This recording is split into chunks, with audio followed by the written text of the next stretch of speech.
While dragons may be the most iconic monsters in Dungeons & Dragons, they do make up half the game's name after all, they are far from the only ones.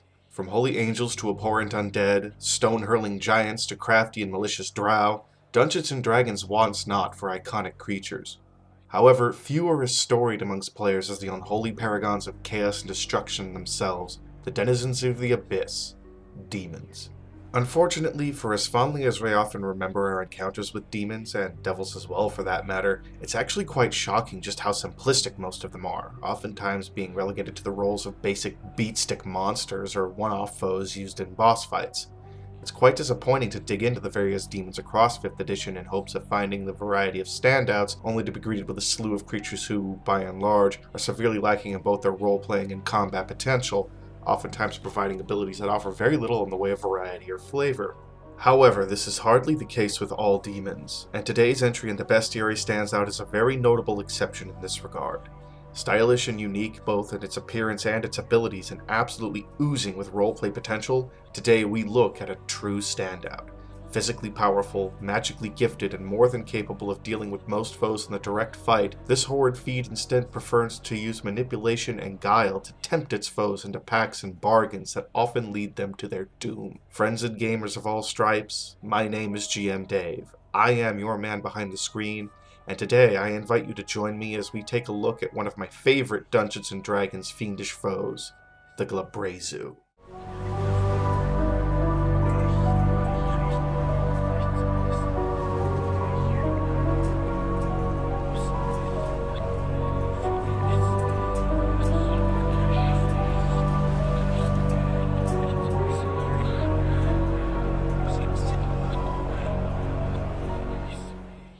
Much like how blue dragons have a look that is unique amongst dragons, Glabrezu stand out for their appearance, especially for demons that prefer to tempt their prey into ruin rather than kill them outright in a test of combat.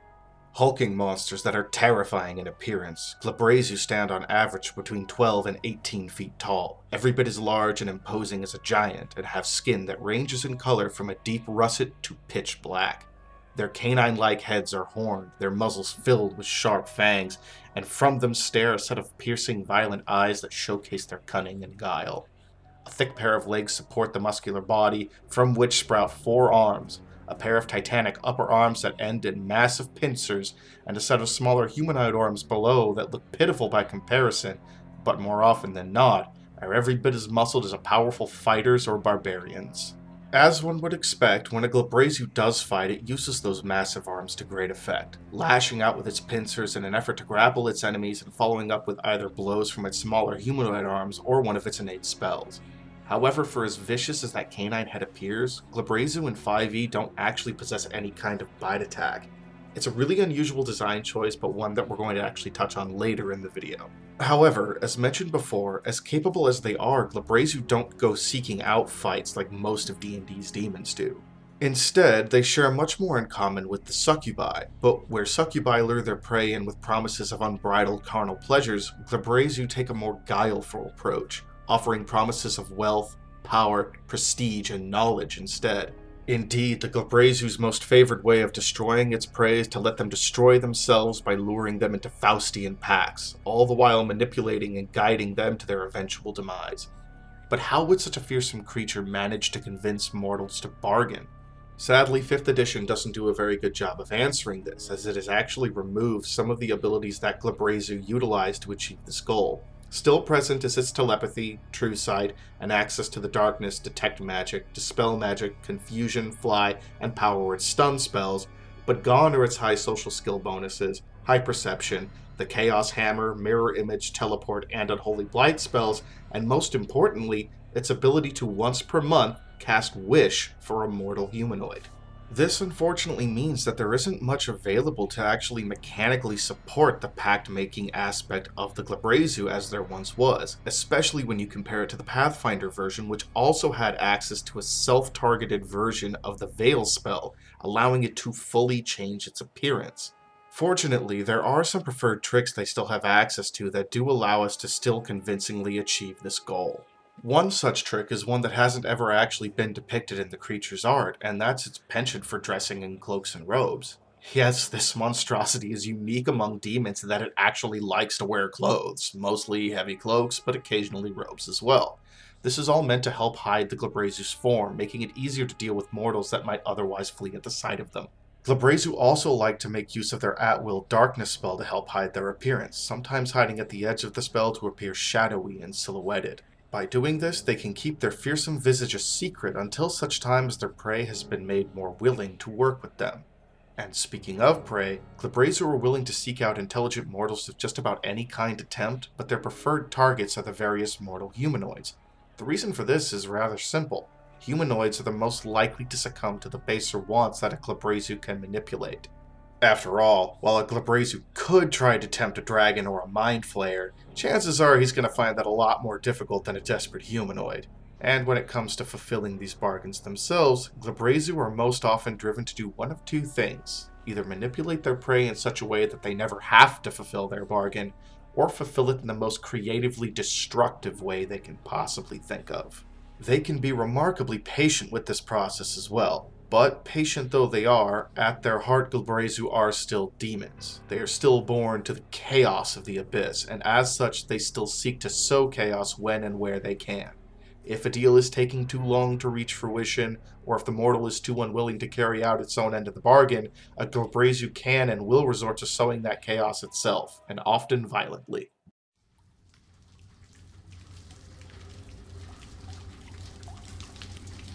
You've been hiding in the sewers with what remains of the Thieves' Guild for days. The stink of mold and piss and shit mingles in the cold, damp air. It's been driving you mad, but with the city watch on high alert, what can you do?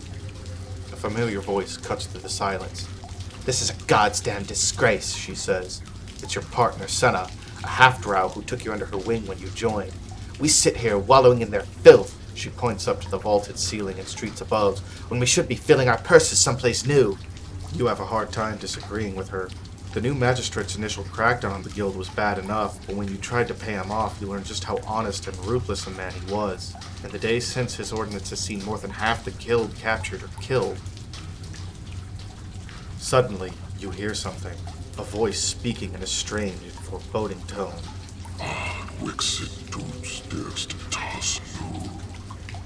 You've never heard anything like this. It sends a chill up your spine, but Senna perks up, her eyes wide with surprise. Even more surprising to you is that she responds, speaking that same odd language. Something moves in the shadows. Large and hulking, it seems to be wreathed in darkness, a pair of brilliant violet eyes staring back at you. Swallowing nervously, you draw your blade as a cloaked and hooded figure steps forward. I want to make a deal.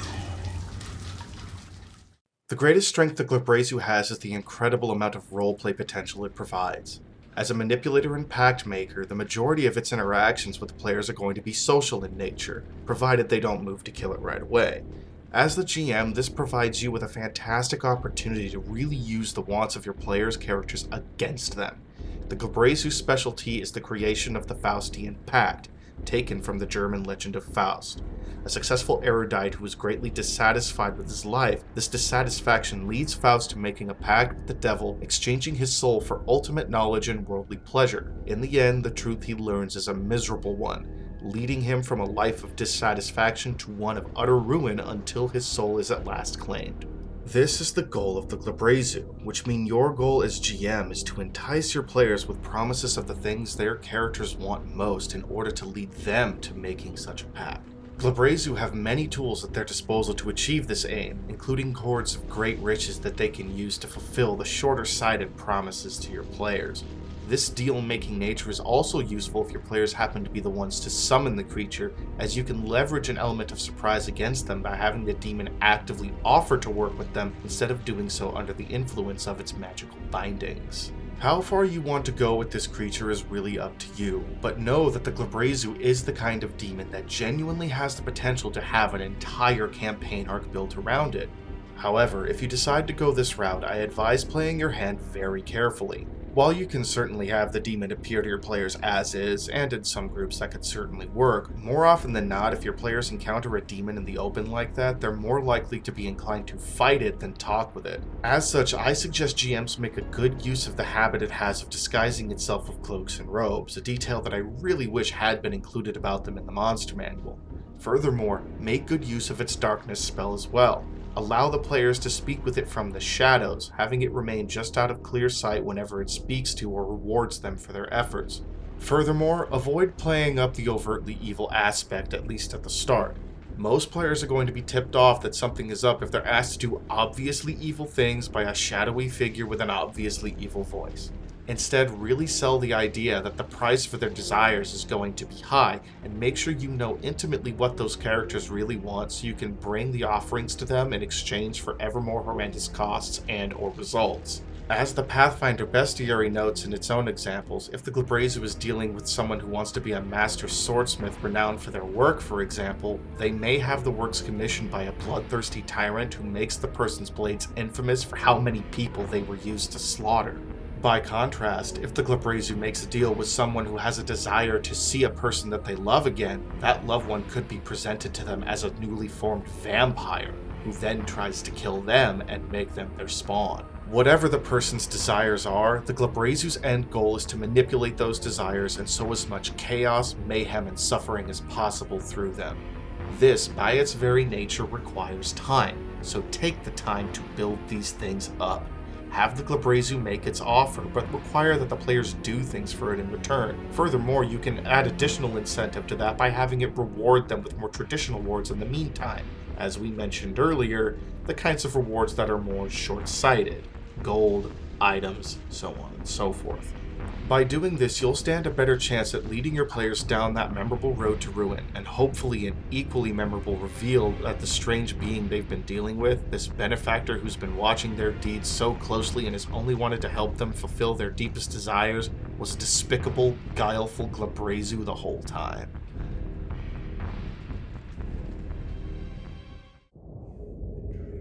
Betrayed us, destroyed My people. My queen, we loved you. You betrayed This is my fault. No! No! No! No! This was not the deal I made!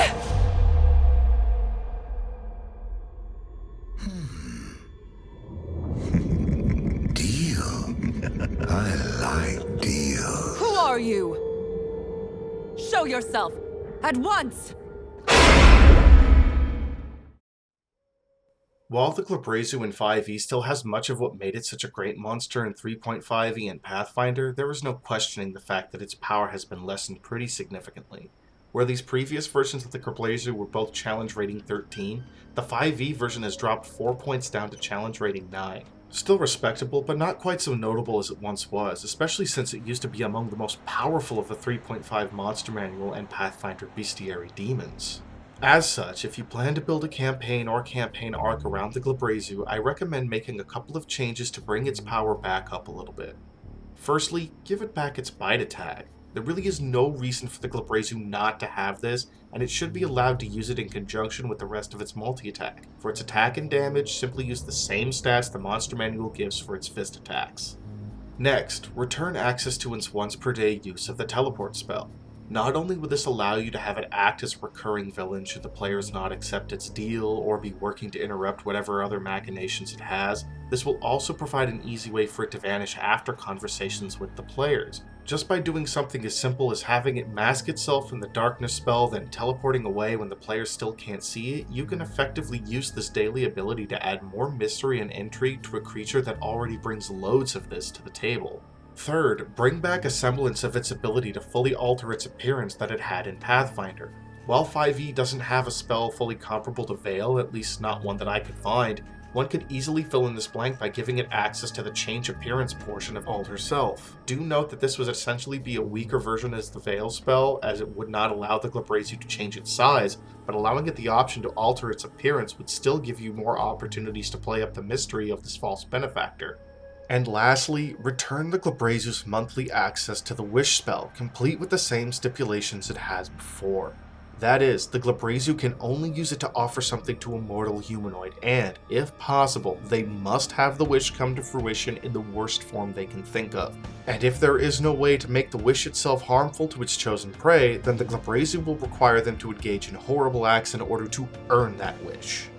Beyond this, I fully recommend making use of the demonic summoning optional rules available to demons. While it's a weaker version of the ability compared to previous editions, as is to be expected, it can very easily be modified into a potentially devastating ability by simply removing the limitation that summoned demons can't use the demonic summoning ability. Any additional changes to the Glabrezu beyond these, such as bringing back the Chaos Hammer and Unholy Blight spells, would require conversion from the 3.5 or Pathfinder versions of these spells into something more appropriate to 5e. As such, I prefer to stick to these fixes as they are simple, quick to enact, and manage to add just that little bit of extra oomph the Glabrezu lost in conversion to its 5th edition form.